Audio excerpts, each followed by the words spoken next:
In the beginning of this book, the author makes a clear case that leadership is not only about what you do, but about how you speak. Words shape perception, and perception shapes influence. A leader's voice is not simply a tool for communication. It is the instrument through which authority, trust, and respect are conveyed.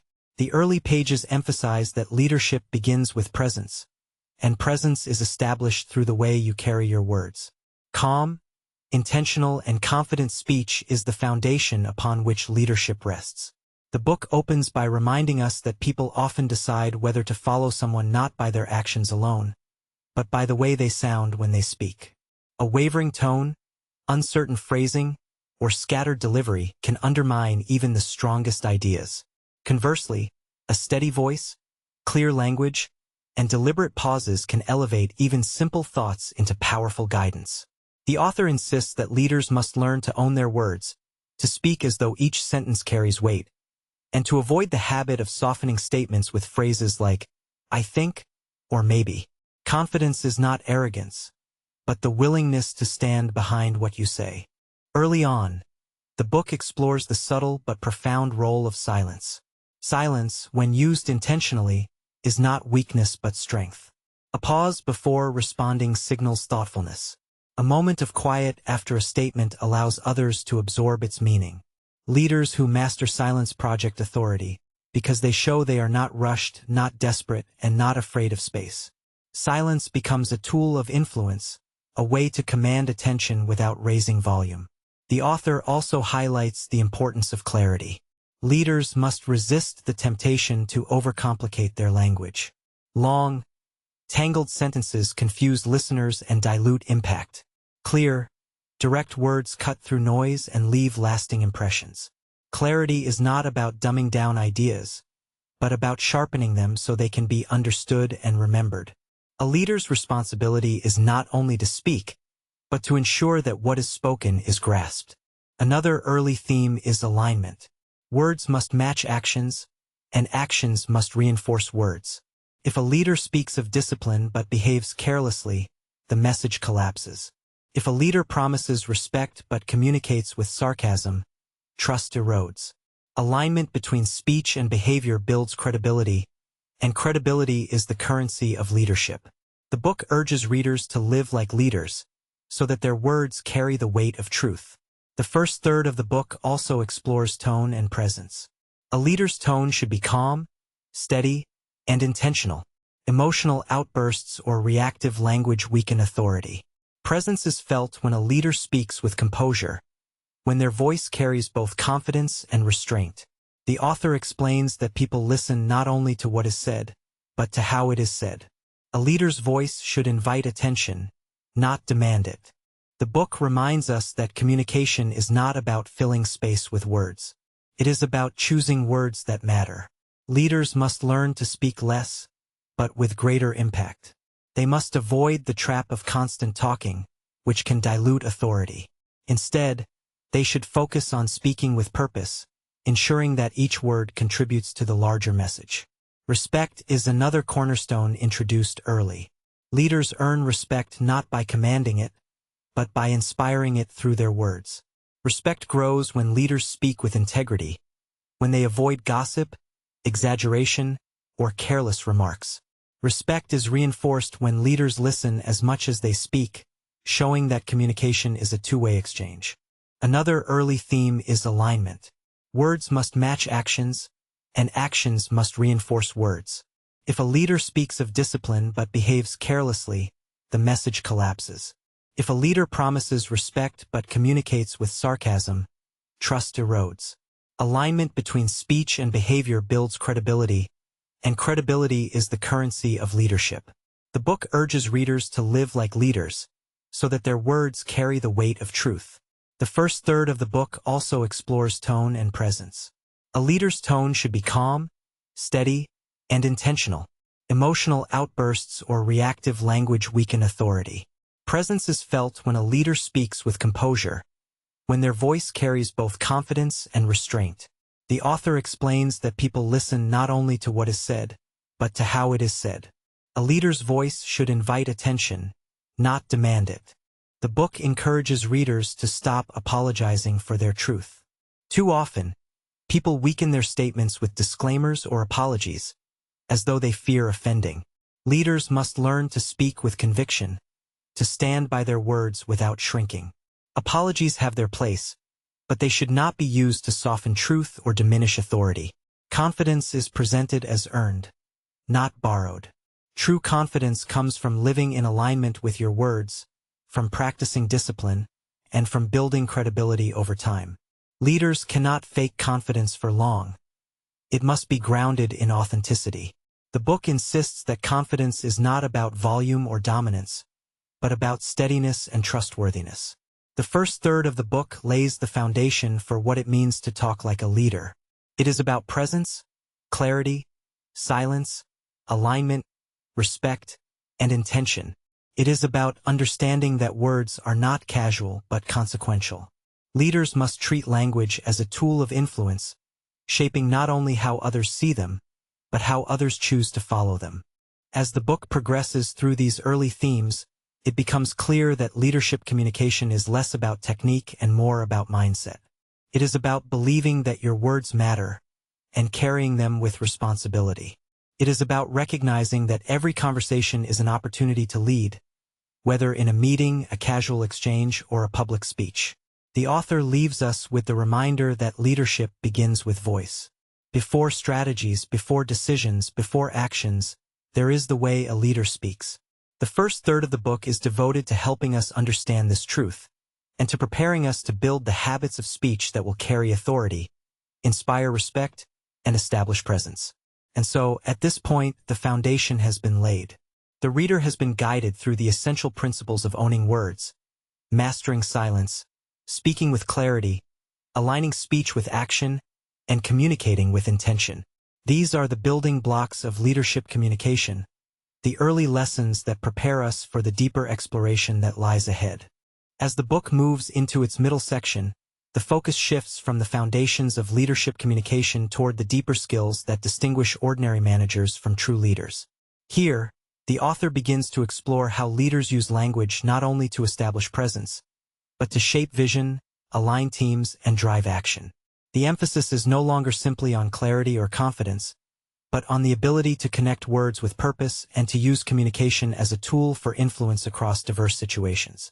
One of the central ideas in this portion is that leaders must learn to speak in ways that create alignment. Alignment is more than agreement. It is the sense that everyone is moving in the same direction, guided by a shared understanding. Leaders achieve this not by issuing commands, but by framing conversations around goals, values, and outcomes. The author explains that when leaders talk about the bigger picture, they help others see how their work fits into something meaningful. This kind of communication transforms tasks into contributions, and contributions into commitments. The book also highlights the importance of framing. Leaders must learn to frame issues in ways that inspire rather than discourage. A challenge can be framed as a burden, or it can be framed as an opportunity. A setback can be framed as failure, or it can be framed as a lesson. The words leaders choose shape how people feel about the work ahead. By mastering framing, leaders can turn resistance into motivation and uncertainty into confidence. Another theme in this middle section is the power of questions.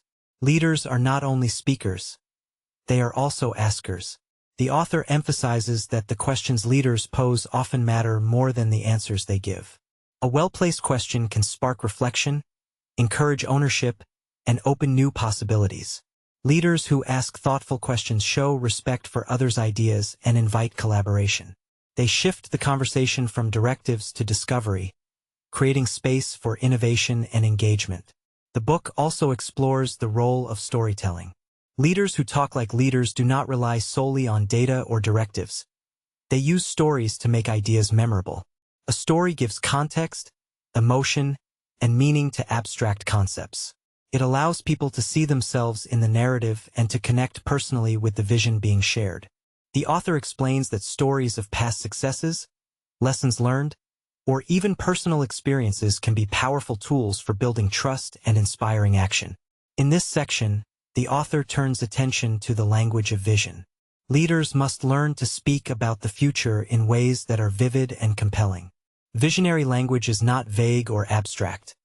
It paints a picture of what could be, and it invites others to imagine themselves as part of it. Leaders who talk about vision with energy and clarity create momentum. They help people move beyond the present challenges and toward a shared horizon. The book also stresses the importance of consistency. Leaders must ensure that their words remain steady across different contexts. Inconsistent communication breeds confusion and erodes trust. If a leader speaks optimistically in one setting but pessimistically in another, followers begin to doubt the reliability of the message. Consistency does not mean rigidity, but it does mean that the core values and direction remain clear no matter the situation. Another insight offered in this middle portion is the distinction between tactical language and strategic language. Tactical language focuses on immediate tasks, deadlines, and details. Strategic language, on the other hand, connects those tasks to broader goals and long-term outcomes. Leaders must learn to balance both, but the book insists that true leadership requires leaning into strategic language. When leaders speak strategically, they elevate conversations from the level of activity to the level of purpose. The author also discusses the importance of listening as part of leadership communication. Talking like a leader is not only about speaking well, but about listening deeply. Leaders who listen with attention and respect create environments where people feel valued. Listening allows leaders to understand concerns, to recognize opportunities, and to respond with relevance. It is through listening that leaders earn the right to speak with authority. In this section, the book introduces the idea of emotional resonance. Leaders must learn to speak in ways that connect with the emotions of their audience. Facts and logic are important, but they rarely inspire action on their own. Emotion gives energy to ideas. Leaders who speak with empathy, who acknowledge feelings, and who connect their words to human experiences, build stronger bonds with their teams. Emotional resonance transforms communication from transactional to transformational. The author also emphasizes adaptability. Leaders must adjust their language depending on the audience, the context, and the moment. The way a leader speaks to a boardroom may differ from the way they speak to a frontline team. The way they communicate during a crisis may differ from the way they communicate during celebration. Adaptability shows awareness and respect, and it ensures that the message lands effectively. Another key point in this middle portion is the discipline of preparation. Leaders who talk like leaders do not rely on improvisation alone. They prepare their words, anticipate questions, and think through the impact of their language. Preparation does not mean scripting every sentence, but it does mean approaching communication with intention. Leaders who prepare show that they value their audience and respect the importance of the moment. The book also explores the idea of influence without authority. Leaders often need to guide people who are not directly under their control. In these cases, words become the primary tool of influence. Leaders must learn to persuade, to inspire, and to invite cooperation without relying on formal power. This requires skillful communication, where language builds bridges and creates willingness rather than resistance. In this section, the author reminds us that leadership communication is about creating clarity in complexity.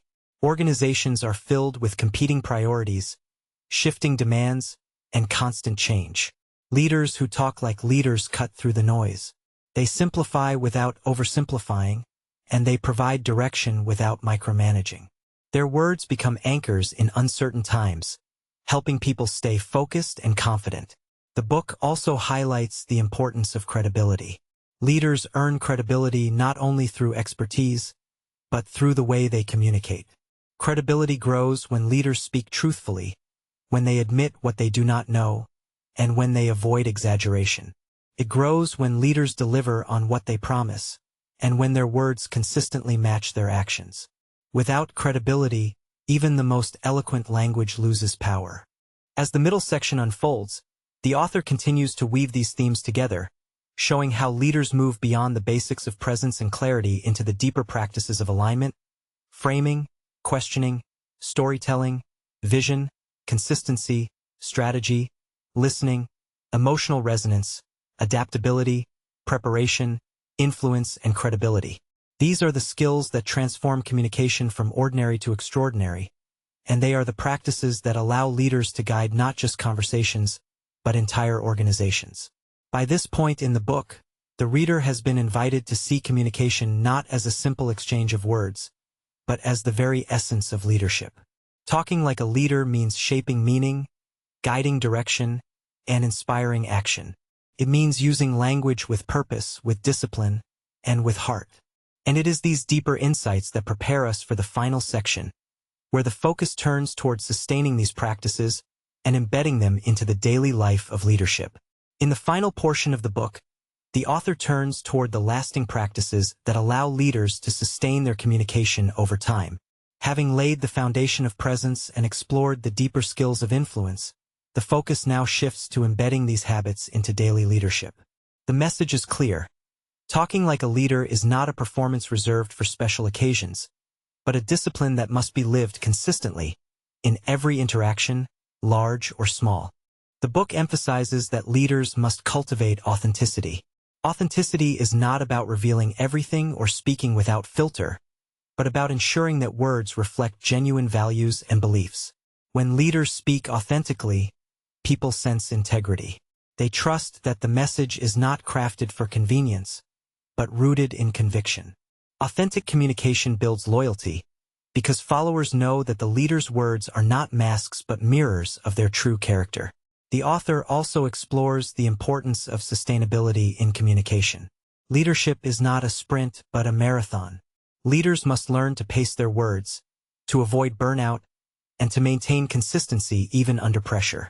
Sustainable communication means choosing language that can endure, avoiding promises that cannot be kept, and resisting the temptation to exaggerate for short-term gain.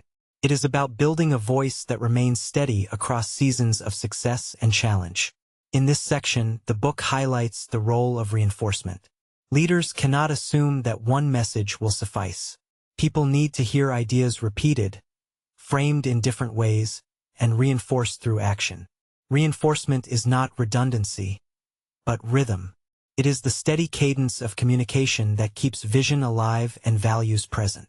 Leaders who reinforce their messages create cultures where clarity and direction are never lost. The author also discusses the discipline of reflection. Leaders must take time to reflect on their communication, to ask whether their words are achieving the intended impact, and to adjust when necessary. Reflection allows leaders to grow, to recognize patterns, and to refine their voice. Without reflection, communication risks becoming mechanical or disconnected. With reflection, it becomes a living practice, responsive to the needs of the moment. Another theme in the final portion is resilience. Leaders will face criticism, misunderstanding, and resistance. Their words will sometimes be challenged, misinterpreted, or dismissed. Resilience in communication means staying calm, staying consistent, and staying true to values even when responses are difficult. It means not retreating into silence when challenged, but continuing to speak with clarity and conviction. Resilient communication shows strength, and it inspires confidence in others. The book also turns to the idea of legacy. Leaders must recognize that their words outlive the moment. What they say becomes part of the memory of the organization, part of the culture, and part of the story that others carry forward. Talking like a leader means speaking with awareness of this legacy, choosing words that will stand the test of time, and avoiding language that could erode trust or diminish respect. Legacy is built not only through actions, but through the words that frame those actions. In this section, the author emphasizes humility. Leaders who talk like leaders do not speak to elevate themselves, but to elevate others. Humility in communication means acknowledging contributions, giving credit, and recognizing that leadership is not about one voice dominating, but about one voice guiding. Humility allows leaders to speak with authority without arrogance, to inspire without overshadowing, and to lead without diminishing others. The book also explores the importance of adaptability in the long term. While earlier sections discussed adjusting language to context, here the focus is on evolving communication as organizations grow and change. Leaders must be willing to adapt their voice to new realities, to shift tone as cultures evolve, and to embrace new forms of communication as technology advances. Adaptability ensures that leadership communication remains relevant, fresh, and effective across time. Another insight offered in the final portion is the role of trust. Trust is the ultimate outcome of leadership communication. It is earned through consistency, authenticity, humility, and resilience. When leaders talk like leaders, they build trust that allows organizations to thrive even in uncertainty. Trust is not built overnight, but through the accumulation of words that prove reliable, respectful, and true. The author also speaks about the discipline of restraint. Leaders must know when not to speak, when to allow others to lead the conversation, and when silence serves better than words. Restraint shows wisdom because it recognizes that leadership is not about constant talking, but about meaningful talking. Leaders who practice restraint avoid overwhelming their teams, and they create space for others to contribute. In these closing chapters, the book emphasizes the importance of modeling. Leaders must recognize that their communication sets the tone for the entire organization. When they speak with clarity, respect, and authenticity, others follow suit. When they speak carelessly, others mirror that carelessness. Modeling communication is one of the most powerful ways leaders shape culture, because it demonstrates not only what is expected, but what is possible. The book also highlights the role of courage. Talking like a leader requires courage to speak truth even when it is unpopular, to address issues even when they are uncomfortable, and to stand firm even when pressure mounts. Courage in communication is not about aggression, but about conviction. It is about choosing words that matter, even when silence would be easier. Courageous communication inspires others to face challenges with strength. As the book draws to its conclusion, the author reflects on the journey of leadership communication. It begins with presence, grows through influence, and matures through sustainability. It is a journey of learning to own words, to align actions, to inspire vision, and to build trust. Talking like a leader is not a skill mastered once, but a discipline practiced daily, refined through reflection, and strengthened through resilience. The final message is that leadership is inseparable from communication. To lead is to speak, and to speak is to shape. Leaders who understand this truth treat their words with care, with respect, and with purpose. They recognize that every conversation is an opportunity to guide, to inspire, and to build. They know that their voice is not only a tool, but a legacy. And so the book closes with a calm reminder: leadership is carried in the way we talk. It is sustained by authenticity, reinforced by consistency, strengthened by resilience, and remembered through legacy. To talk like a leader is to live as one, to let words reflect values, to let language build trust, and to let communication become the enduring mark of leadership. You've just experienced a thoughtful journey, and if you'd like more inspiring stories and meaningful summaries, stay connected with Audiobook Studio. When you like, share, and subscribe, you help this channel grow and bring even more engaging content your way. It's a simple step that keeps you close to knowledge, motivation, and reflection every time you listen. Support Audiobook Studio today, and let's continue exploring together.